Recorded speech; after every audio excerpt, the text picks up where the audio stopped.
الحمدللہ رب العالمین والصلاة والسلام علی سید الانبیاء والمرسلین اما بعد فاعوذ باللہ السمیع العلیم من الشیطان الرجیم من ہمزہ ونفخہ ونفثہ بسم اللہ الرحمن الرحیم۔ اللہ کے نام سے جو بڑا مہربان نہایت رحم والا ہے۔ الحمدللہ رب العالمین، تمام تعریفیں اللہ کے لیے ہیں جو جہانوں کا رب ہے۔ یہ سورۃ الفاتحہ ہے۔ احادیث میں اس کے مختلف نام آئے ہیں، جیسے فاتحۃ الکتاب، الصلاۃ، الحمدللہ رب العالمین، سورۃ الحمد، السبع المثانی، القرآن العظیم، ام القرآن، ام الکتاب، اسی طرح الرقیہ۔ تو ناموں کی کثرت اس بات پہ دلالت کرتی ہے کہ اس سورت کے فضائل بھی بہت زیادہ ہیں۔ عبداللہ ابن عباس رضی اللہ تعالی عنہ کی روایت ہے کہ ایک دفعہ نبی کریم صلی اللہ علیہ وسلم کے پاس جبریل امین تشریف لائے اور انہوں نے کہا کہ اوپر سے ایک دروازہ کھلنے کی آواز سنی، سر اٹھایا اور کہا کہ آسمان کا وہ دروازہ کھلا ہے جو آج کھولا گیا ہے، اس سے پہلے کبھی نہیں کھولا گیا۔ اس سے ایک فرشتہ اترا، فرمایا یہ فرشتہ زمین پہ پہلی بار اترا ہے، اس سے پہلے کبھی نہیں اترا۔ اس فرشتے نے سلام کہا اور نبی کریم صلی اللہ علیہ وسلم کو کہا کہ آپ کو دو نوروں کی خوشخبری ہو جو آپ کو دیے گئے ہیں۔ وہ دو نور آپ سے پہلے کسی نبی کو نہیں دیے گئے۔ وہ دو نور کون سے ہیں؟ ایک سورۃ الفاتحہ اور دوسرا سورہ بقرہ کی آخری آیات، یعنی سورہ فاتحہ کے نزول کی خوشخبری دینے کے لیے خاص دروازہ آسمان سے کھولا گیا اور خاص فرشتہ نازل کیا گیا اور کہا کہ آپ ان میں سے جو حرف بھی پڑھیں گے وہ چیز آپ کو ضرور عطا کر دی جائے گی۔ یہ روایت صحیح مسلم میں ہے۔ اسی طرح ابو سعید بن معلی رضی اللہ تعالی عنہ کی روایت ہے کہ نبی کریم صلی اللہ علیہ وسلم میرے پاس سے گزرے، میں نماز پڑھ رہا تھا، آپ نے مجھے بلایا، میں نہ آیا، نماز پوری کی اور نماز پوری کر کے آپ کے پاس گیا تو آپ نے فرمایا کہ تمہارے آنے میں کیا رکاوٹ بنی؟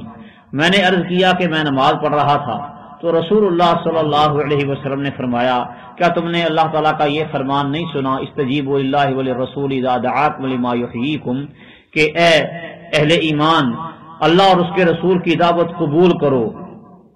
پھر آپ نے فرمایا کیا میں تمہیں مسجد سے نکلنے سے پہلے قرآن کریم کی سب سے عظیم سورت نہ سکھاؤں؟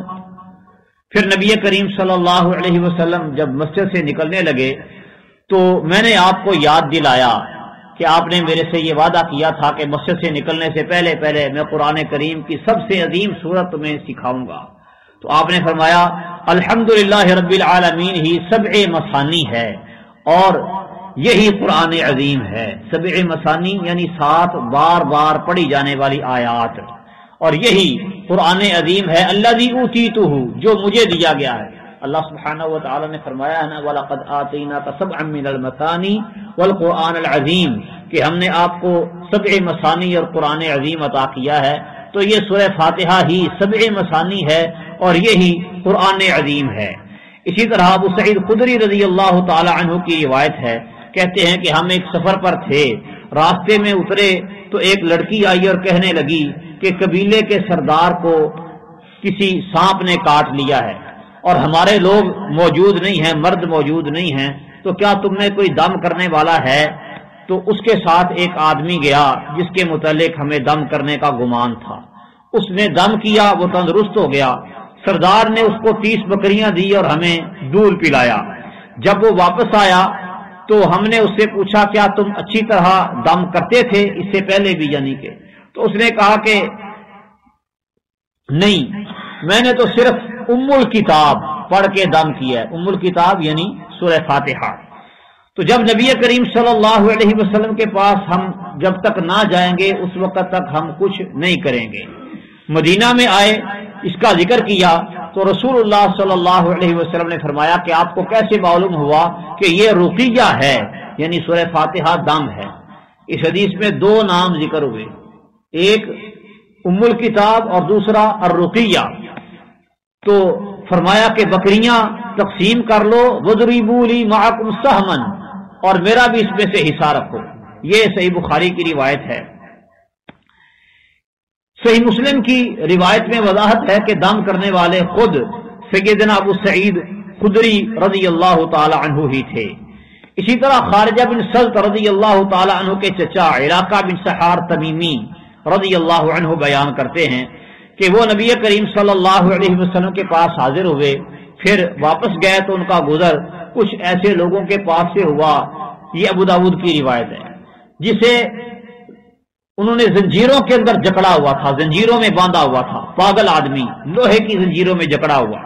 اس کے گھر والے کہنے لگے کہ تمہارا یہ ساتھی، یعنی نبی کریم صلی اللہ علیہ وسلم کی طرف اشارہ کر کے کہا کہ یہ تمہارے پاس خیر لے کے آیا ہے، تو تمہارے پاس کوئی چیز ہے، تم اس کے پاس سے آ رہے ہو، یعنی نبی صلی اللہ علیہ وسلم کے پاس سے آ رہے ہو، تو تمہارے پاس کوئی خیر ہے، کوئی چیز ہے کہ جس سے تم اس کا علاج کرو۔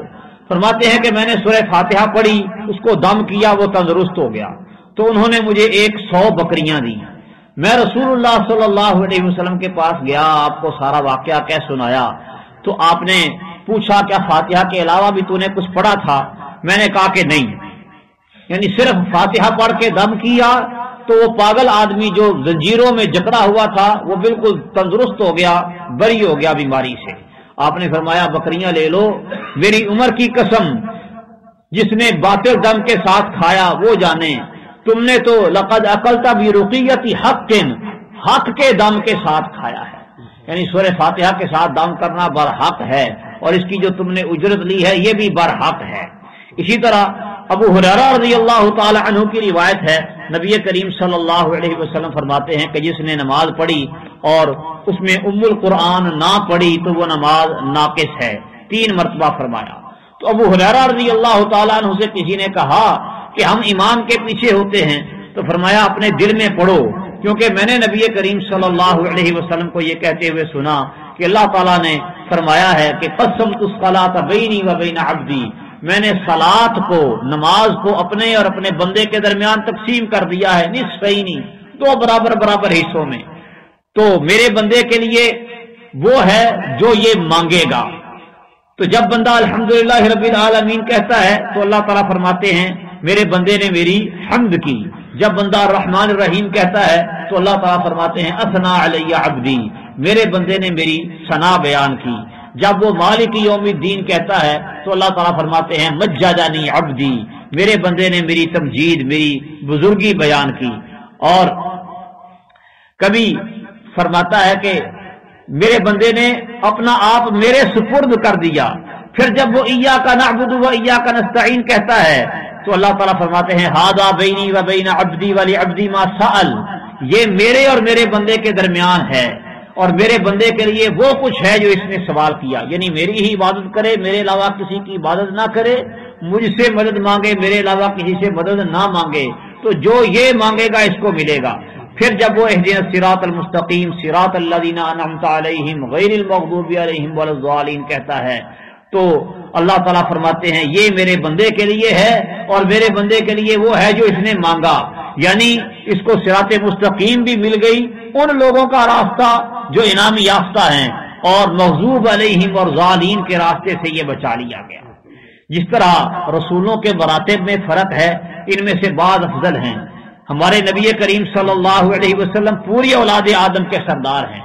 اسی طرح سورہ فاتحہ یہ تورات، انجیل اور قرآن کی ہر صورت سے عظیم ہے، اگرچہ اس سے لمبی لمبی کئی صورتیں ہیں، جیسے آیت الکرسی یہ قرآن کی تمام آیات سے عظیم آیت ہے، اگرچہ اس سے لمبی لمبی آیات اور بھی بہت سی ہیں۔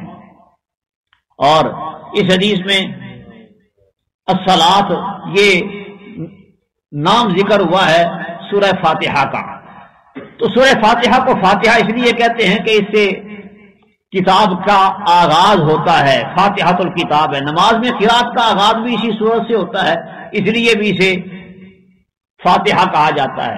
فاتحہ کہتے ہیں ہر چیز کا اول ابتدائی حصہ، اس کو فاتحہ یا ابتدائیہ کہتے ہیں۔